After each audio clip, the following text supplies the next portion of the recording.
There she blows. Numeral 41, the USS Midway. Yo! What is up? What is happening? Good morning, good afternoon, good evening. Kevin from Lift and Balance here, finishing up this little West Coast road trip. I'm in San Diego. Last couple of days, you see the USS Midway right behind me. Or you did, until I adjusted the lighting. See it? Right there. Right there. And as I've been on the road for the last 2 weeks, I've been reflecting a little bit on how I managed to take the healthy lifestyle on the road, dealing with travel, dealing with work, and everything that comes with it. And I concluded that the only reason it happened was because I was doing it unconsciously. And I know what you're saying. Unconscious health. What are you talking about here? The concept is pretty self-explanatory. And what really got me thinking about this was being at a conference for the last couple of days, being stuck indoors. The days typically look like getting up early, prior to 7, getting on a bus and shuttled over the conference center, doing sessions all morning, getting a quick lunch in, doing sessions all afternoon, stopping back real quick at the hotel, dropping all your crap off, going to events, going to happy hours, going to dinner, and then getting back at the room, I don't know, at 10 o'clock. Pretty long day. With all that could go wrong with these events on falling off your healthy lifestyle bandwagon, the eating, the drinking, the lack of sleep, the lack of movement, and so on, it is the unconscious habits that I built day after day, week after week, month after month, year after year that kept me grounded, kept me steady, kept me on course to live the lifestyle I want to live. Listen, it is life where you're going to be put into situations that truly challenge your willpower. And as we know, and as science has proven, your willpower decreases throughout the day. Motivation is temporary. Decision fatigue is a real thing. As we get through the day, we become more vulnerable to making decisions and making choices that are going to not be beneficial to our health, to the lifestyle that we want to live. It really is the habits that you nurture, that you feed, that you water, that allow you to be successful in these compromising situations that you find yourself in. About a year ago, I wrote a post about health software updates, taking the perspective of incorporating small little software updates into your life that will improve your health. And when I say software updates, I mean tiny little micro habits that will build up, that will compound over time and create a big macro difference in your life. I'll link to it below, but basically it talks about how during our daily activities we like to flip on that autopilot switch that unconsciously takes us through our daily operations.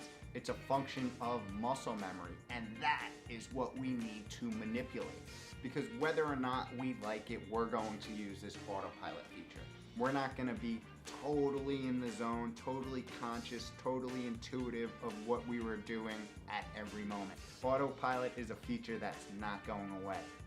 But why not program it to aid the life that we want to live, rather than hurt it? A life full of health, a life full of happiness, a life where we're constantly in a good mood, where we're fit, and we can do the activities that we want to do. In my eyes and in my opinion, muscle memory is the outcome of doing something in repetition until it becomes a function of pure intuition. And I get it, naturally we all want to make changes for the better, but it just doesn't happen overnight. And when there are quick changes, they're pretty damn hard to sustain. That's why you see so many people who are successful in a fad diet and then get caught right back into the old habits that got them there in the first place. So what are some small changes that you can make to start that migration from your current lifestyle to a unconsciously healthy one? And as you can imagine, they are not drastic ones. They are simple things like taking the stairs instead of the elevator and escalator, parking further away in the parking lot, and getting a couple of more steps in each time you go to a store or go to work. It's increasing your vegetable intake by 5%, literally a few pieces of broccoli or any vegetable that you choose. And with that increase, decreasing your processed food intake by 5%. That is anything that comes in a bag. You're obviously going to want to aim for the ones that are loaded with added sugar and preservatives and all of that crap. It's taking a look at how you get to and from places. Now, if you live in an urban area like a city, I'll tell you there are so many different ways of getting around. I'm in San Diego right now. People are scootering all over the place. It's actually pretty funny. It's a ton of fun too. There's scooters, there's bikes. New York City has city bikes. Baltimore has bikes and scooters. Boston has bikes. So if it's not 20 miles each day, look for ways to incorporate this kind of healthy commute. Then focus on getting just a little bit of movement breaks throughout your day. If you're sitting at a desk all day, every hour try to get up, try to move, get your outdoor breaks, get in the sun. It is so beneficial for you, from aligning your body clock and helping with things that you might be interested in, such as fat metabolism. Also things such as, instead of just opening your back door for your dog, take your dog out for a walk, mow your lawn, just get some extra movement in throughout the day. These are little changes that will compound over time, that will get you unconsciously doing healthy things. As I look back, this is how I did it. At this point in time in my life, I don't even think about taking the stairs. I've reprogrammed my brain to look for the stairs. And when I can't find them, it is a noticeable glitch in my system. I mean, unfortunately, skyscrapers in New York City do not let you walk to the 50th or 60th floor on the stairs. So it just happens sometimes.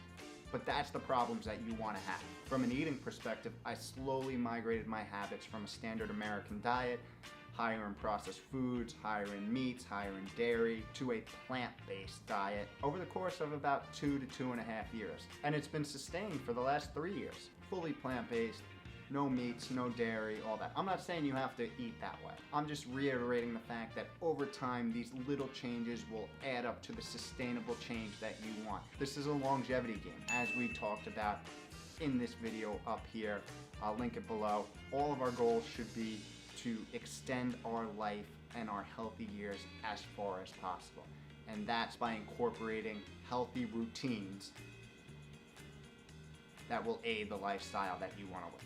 Week by week, feature by feature, adding the good, removing the bad. I've updated my software. It's an ongoing process too. I'm not perfect. I'm never going to be perfect. I don't care about that. We're always going to be learning. And as a result of that, the feature updates should always be continuing to roll out. Have a macro or big picture goal, but understand that it's the micro steps that are going to get you there. Speaking of steps, start taking them.